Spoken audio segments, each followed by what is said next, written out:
अच्छा जी, पहले S1 पे फोकस कर लें। प्रोबेबिलिटी और DRV इसको एक कैटेगरी में काउंट कर लें। बाइनोमियल, ज्योमेट्रिक इसको दूसरी कैटेगरी में काउंट कर लें। टेक्निकली तो ये एक ही कैटेगरी है, ब्रॉडर कॉन्टेक्स्ट में एक ही कैटेगरी है।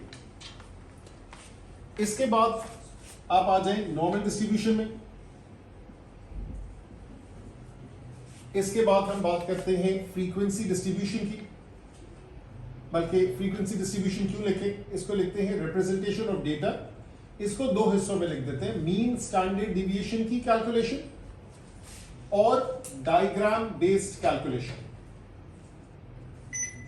डायग्राम बेस्ड क्वेश्चंस के क्या कोई चीज रह तो नहीं गई? मेरे ख्याल से ये पूरा है। अगर मैं बात करता हूं प्रोबेबिलिटी और DRV की, अब इसमें देख लें कि आज क्या तारीख है। माय बैड, परम्यूटेशन कॉम्बिनेशन तो रह गया। Thank you. नहीं अच्छा, बीच में बोले कोई मसला नहीं है। This is permutation, this is combination. वो कौन है? ठीक है, ये आपका टारगेट जाया हो गया। अच्छा जी, so now probability and DRV, इसके अंदर सुकून से फोकस कर लें। क्या आपको ट्री डायग्राम बनाना आता है? अगर नहीं आता तो उसकी बेसिक्स में पहले चले जाए। सही है? कुछ खास क्वेश्चंस वो देख ले, पीटर वाला देख ले। बाकी सिंपल क्वेश्चंस तो अपनी जगह है। A person travels by 3 modes of transport, car, bus, train, late, early, वो तो सारे बेसिक्स है। जब आप ट्री डायग्राम देखेंगे, इसके साथ ही कंडीशनल प्रोबेबिलिटी को देख लें, वो उसी से रिलेटेड है। ये अक्सर लोगों का स्ट्रॉन्ग होता है, इसमें मसला नहीं होता। इसके बाद आप आ जाएं टेबल वाले क्वेश्चंस में। टेबल वाले क्वेश्चंस में खास तौर पे इंडिपेंडेंट वाली चीजों में देख लें। इसमें probability of A and B should equal probability of A into probability of B, या for that matter mutually exclusive वाली चीजें वो देख ले। probability of A and B is 0। ये टेबल में भी आ सकते हैं, टेबल के अलावा भी आ सकते हैं। यहां पर जो है, अब ऐसा क्वेश्चन जैसे अभी आपने देखा कि जिसमें था A B C D और वो हेड की बात कर रहे हैं। अब वो प्रोबेबिलिटी बाइनोमियल और इससे DRV के अंदर एक साथ ही आ गया कि यहां था 7/10, यहां था हाफ, यहां था हाफ, यहां था हाफ। इसमें टेक्निकली आप पॉसिबिलिटीज, ये मुश्किल बनता है, इसमें आप पॉसिबिलिटीज देखते हैं क्या क्या ऑप्शंस पॉसिबल है। इसके लिए इस जैसे कुछ क्वेश्चंस देखें। 2021 और 22 में तो फोकस करना ही करना है। आप ये अपने जहन में बिठा दें कि वो जो 6 क्वेश्चंस 6 वेरिएंट्स में करा रहा हूं, माशाल्लाह से 48 वेरिएंट्स में से P1, P3, M1, S1, इसमें से आज मेरे आखिरी जो आज क्लास होगी ईद से पहले, वो 20 सेशंस हो गए non stop every single day माशाल्लाह से। अब 28 बाकी। अच्छा, इसमें 2023 का पेपर ऐड नहीं है, इसमें फेब 2021, फेब 2022 उसमें शामिल नहीं है, वो अलग से मैं आपको बाद में बुला के करा दूंगा। कहने का ये मतलब है कि ये वाले जो ऑप्शंस है ना, तो इस तरह के क्वेश्चंस ढूंढ के निकालें। आपको इस तरह का क्वेश्चन एक आध उसके अंदर भी मिल जाएगा। वो वाला भी तो ऐसा ही था जिसके अंदर वो गेट वाली बात थी। 4 friends, Rick and Ali and the other 2 friends, जो भी उनके नाम थे, they meet at this point. तो ये बेसिकली पॉसिबिलिटीज का गेम है। ठीक है, तो ये वाले जरा सा देख लें। प्रोबेबिलिटी तो यहां पे पूरी हो जाती है। मैं परम्यूटेशन कॉम्बिनेशन को मैं आगे ले जाता हूं क्योंकि यहां जगह कम पड़ेगी। ये करने के बाद जब हम DRV की बात करते हैं, तो यहां प्रोबेबिलिटी लिखा, यहां प्लस लिखा, यहां DRV लिखा। इसमें फिर बात आ जाती है सैंपल स्पेस डायग्राम की, जो कि सबसे आसान होता है। 2 चीजों का सम, 2 चीजों का सब्ट्रैक्शन, किसी रूल को फॉलो करना एंड सो ऑन।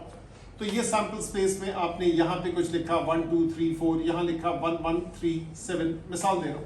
यहां सम की बात है, यहां से आपने निकाल लिया। अब जो लफ्ज आता है एक्सपेक्टेशन, वो बहुत सारी जगहों पे आता है। यहां पे जो DRV पे एक्सपेक्टेशन है, दैट इज सिग्मा XP। यहां पे एक्सपेक्टेशन ऑफ x² है, दैट इज सिग्मा x²P। यहां पे वेरिएंस ऑफ x जो है that is expectation of x square minus square of expectation of x and standard deviation is square root of variance. ये तो बाद में चीज आती है। हाँ, इसमें कोई साइमल्टेनियस टाइप वाले क्वेश्चंस भी हमने किए। इसमें ये भी मालूम होना चाहिए कि sum of probabilities should add up to 1।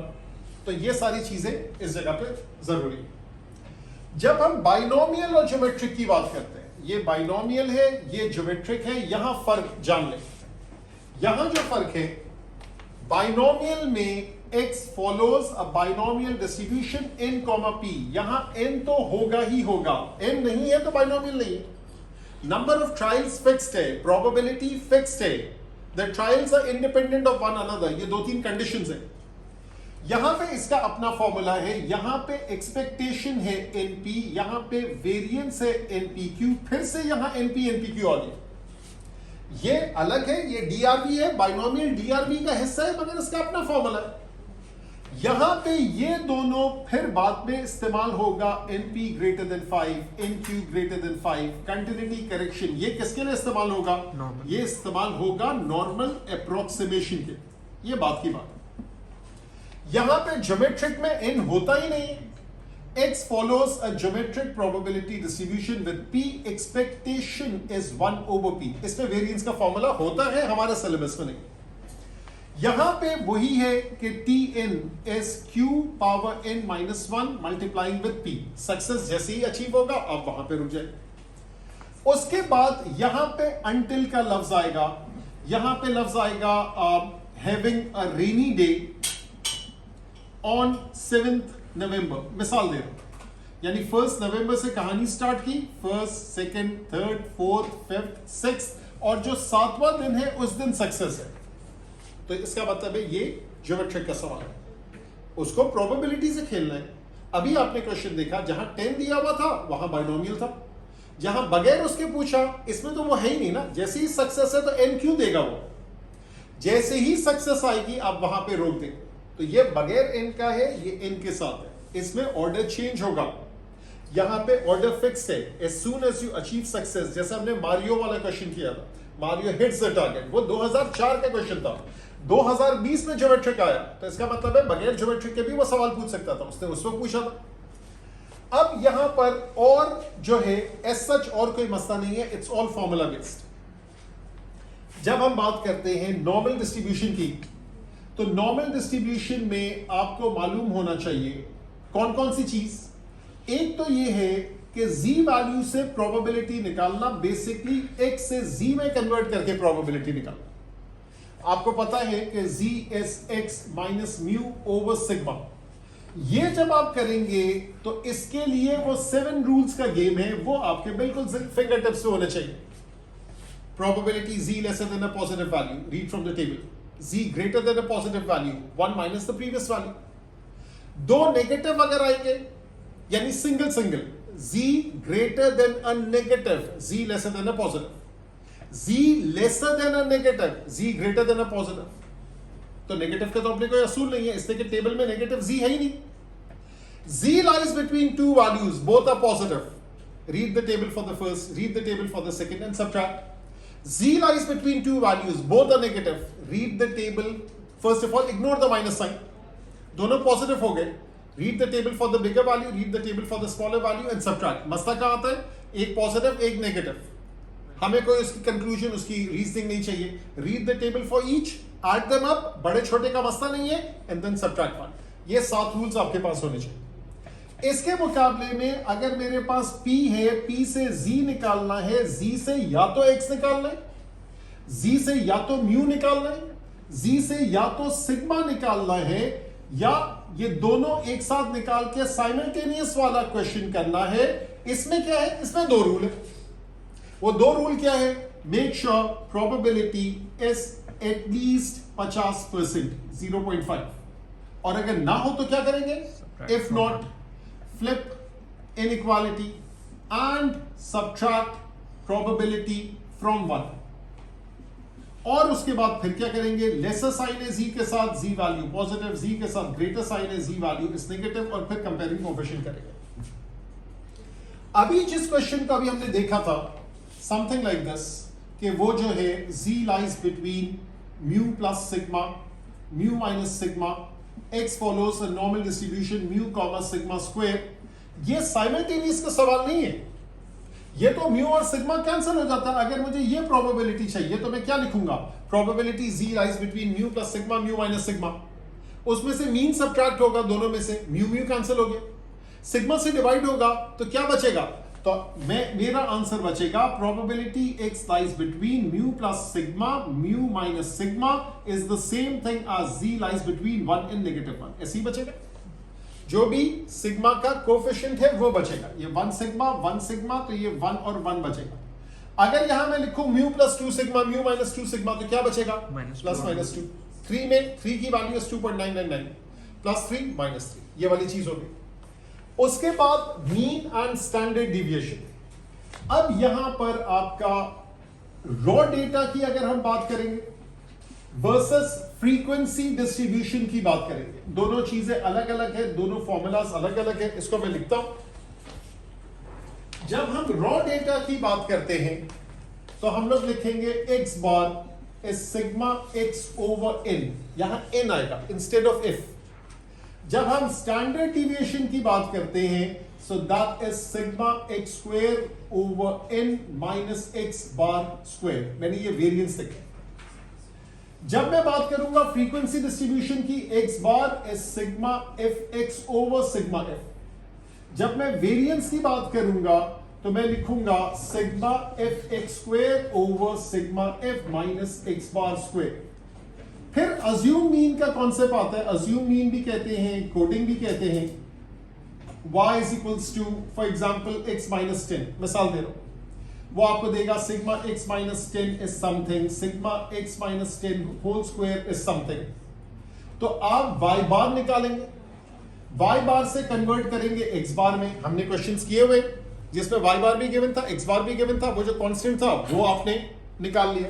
तो ये कैसे कन्वर्ट करेंगे? ये इसी इक्वेशन से कन्वर्ट करेंगे. यही इक्वेशन आपको मदद देगा. चूंकि हमारे सिलेबस में सिर्फ सब्ट्रैक्शन की बेसिस पर आता है और standard deviation is unaffected by subtraction, so standard deviation for y is the same thing as standard deviation for x. चाहे आप वेरिएंस लिखें चाहे आप स्टैंडर्ड डिविएशन लिखें. फिर आपने ऐसे भी क्वेश्चन किए कि जिसमें one person may be enters the group और that person leaves the group. ये भी किए हुए ना.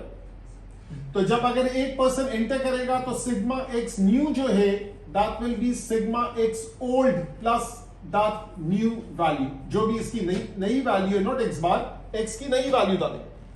बाय द सेम टोकन अगर ये आ रहा है, एंटर की बात हो रही है, अगर सिग्मा एक्स स्क्वायर ओल्ड है that is sigma x square old plus the new value square. यही होगा. अगर एंटर में प्लस होगा, अगर कोई लीव करेगा माइनस होगा. राइट.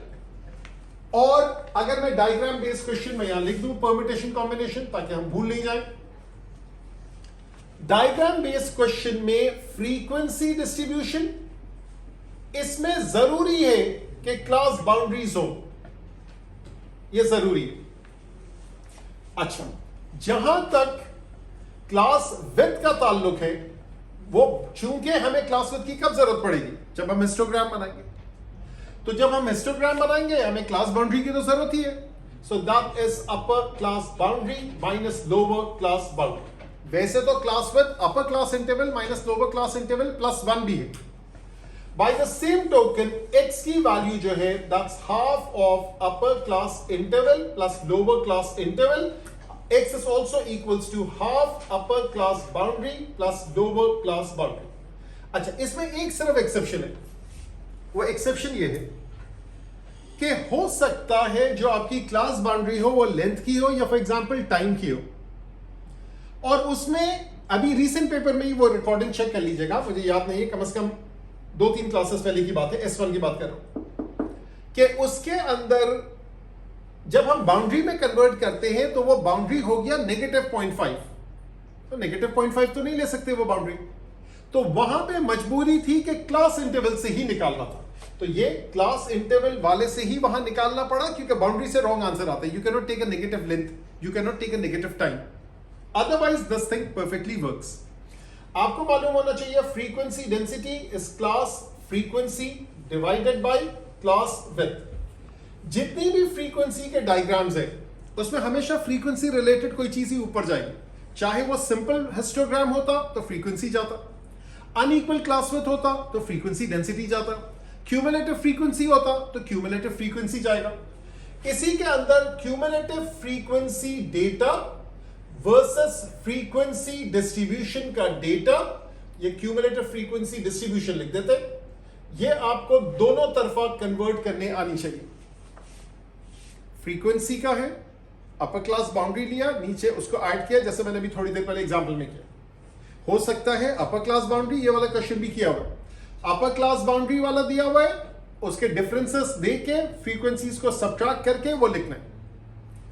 वो आपसे ग्राफ कहता है, तो ग्राफ में एज सच दोनों चीजें आ जाती, कर्व भी आ जाता है, इसमें पॉलीगॉन भी आ जाता है। ये वो क्लोज्ड पॉलीगॉन नहीं है। पॉलीगॉन का मतलब ये है, ये एक पॉइंट है, ये पॉइंट है, ये पॉइंट है, ये पॉइंट है, ये पॉइंट है, मैंने उसको स्ट्रेट लाइन सेगमेंट से ज्वाइन कर दिया तो ये वाला हो गया पॉलीगॉन। यूजुअली एग्जामिनर कर्व ही बनाते हैं, आप भी आदत डालें कर्व ही बनाए। पॉलीगॉन में वो आपसे ज्यादा हाई एक्यूरेसी मांगेगा क्योंकि वो तो स्ट्रेट लाइन है, तो वो सबके आंसर्स तो एग्जैक्टली सेम आने चाहिए। बेहतर है आप कर्व बना लें, कोई हार्ड एंड फास्ट रूल नहीं है, लेकिन एक आपकी मर्जी। उसके बाद जो बात आती है वो है बॉक्स प्लॉट और stem plot. Stem and leaf diagram को स्टेम प्लॉट कहते हैं, बॉक्स एंड विस्कर डायग्राम को बॉक्स प्लॉट कहते हैं। स्टेम प्लॉट में ओरिजिनल डेटा होता है, लेकिन चीजें घिच पिच होती है, बेशक वो ऑर्गेनाइज होती है, लेकिन आपको मीडियन और क्वार्टाइल्स और यानी अपर लोअर क्वार्टाइल नजर नहीं आता। बॉक्स प्लॉट में क्या होता है, ओरिजिनल डेटा गायब हो जाता है, सिर्फ 5 पॉइंटर्स होते हैं, lowest value highest value, lower quartile median अपर क्वार्टाइल। तो ये कंपैरिजन के लिए आसानी होती है।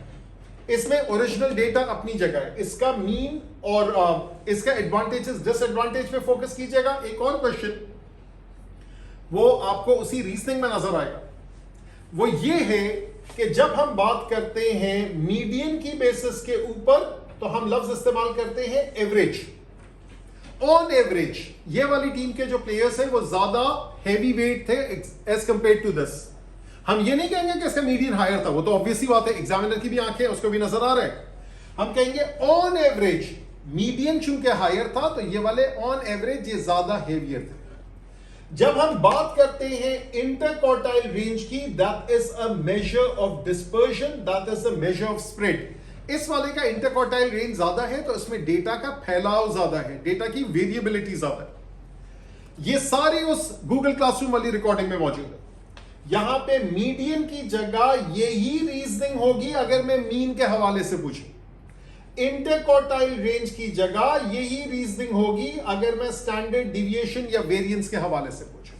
तो ये देख लीजिए। एक और रीजनिंग आपको वहां नजर आएगी, वो ये है कि इसको कहते हैं मीन, मीडियन, मोड। इसको कहते हैं मेजर्स ऑफ सेंट्रल टेंडेंसी, कि डेटा का जो बीच वाला हिस्सा है वो कैसे है, और इसके मुकाबले में स्टैंडर्ड डिविएशन या वेरिएंस या IQR, इसको कहते हैं मेजर्स ऑफ स्प्रेड।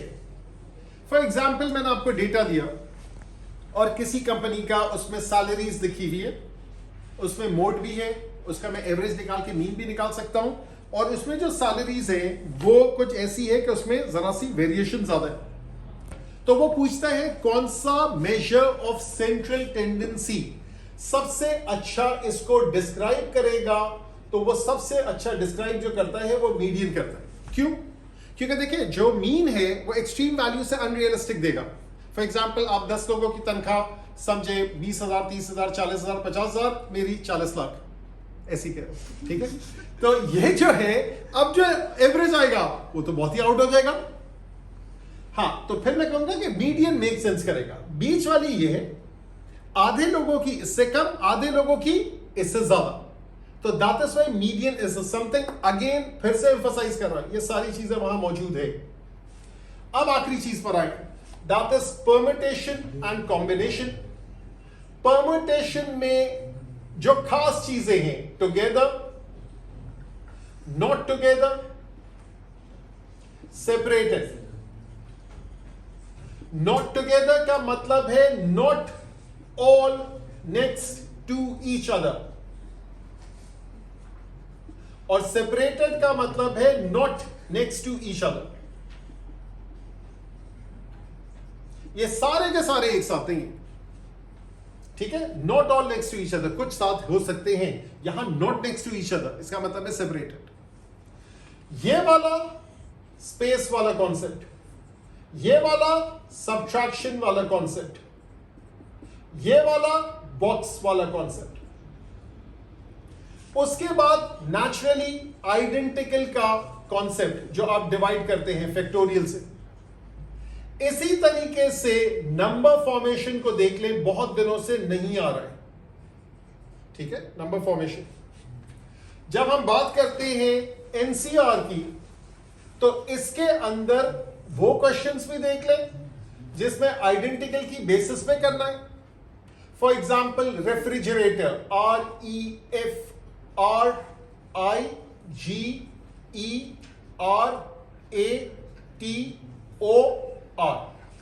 कितने आर्स हैं? 4। कितने ईज हैं? 2। FIGATO। अब मैं इसमें से अगर ये कहूं कि मुझे सिलेक्शन करनी है 5 की, तो यहां मैंने 4 आर्स लिखे, यहां 2 ईज लिखे, यहां FIGATO लिखा, और फिर मुझे चाहिए एग्जैक्टली 1 आर, एग्जैक्टली 1 ई, तो मैं यहां 1 1 लिखूंगा, 4C1 और 2C1 नहीं लिखूंगा। हां, इसमें एक एक्सेप्शन है, एक एक्सेप्शन है। एक क्वेश्चन आया था जो प्रोबेबिलिटी से रिलेटेड था, उसमें यह करना पड़ा। वो पुराना भी मैं लिंक आपको शेयर कर दूंगा। दूसरा, अभी रीसेंट पेपर में मैंने उसको वही क्वेश्चन को फिर से सॉल्व किया हुआ है, ठीक है। 2021 का सवाल था, और यहां से बाकी उठा देंगे। ये जो क्वेश्चंस किए हैं ये देख लें। इसी तरीके से जो रिफ्यूजल वाले क्वेश्चन है, the man and woman can not go together, either one should be on the committee and so on, इस तरीके से वो देख लीजिएगा। इसमें ग्रुप फॉर्मेशन का ये आइडिया याद रखिएगा, NCR is the same thing as NCN-R, very very important। ये याद रखिएगा, NPR is NCR into R factorial। तो ये कुछ चीजें थी, थोड़ा सा एक ओवरव्यू ऑफ S1 कि आपने जब आप ये पढ़ना है, क्वेश्चन ज्यादा करना मकसद नहीं है। ये जितने भी क्वेश्चंस करें, ये आपके जहन में हो कि क्या मैं ये सारा कवर कर चुका हूं। टॉपिकल बुक में जाने का अब फायदा नहीं, it's too late for that, ठीक है। 10 दिन 20 दिन मेरे ख्याल से ऐसी कुछ। इस वन का भी 12 8 10 है, चलेगा 10 है, आप 8 को दे दीजिएगा। तो उसके अंदर जो है वो आप ये जो क्वेश्चंस अब करने हैं फोकस कर लें। बार बार कह रहा हूं, 2020 भी आउट कर दें, 2021 2022 ऑल 7 वेरिएंट्स, ये हो गए 14। 2023 का जो है वो आपका फरवरी वाला पेपर मौजूद है, वो मैं सॉल्व कराऊंगा। आप पहले करेंगे, मैं शेयर करूंगा, और उसके बाद जो 16वां पेपर है वो आप खुद जाके दीजिएगा, ठीक है। वो आपका पेपर होगा, ठीक है। So that finishes the brief review कि आपको करने की क्या जरूरत है 20 days before the exams।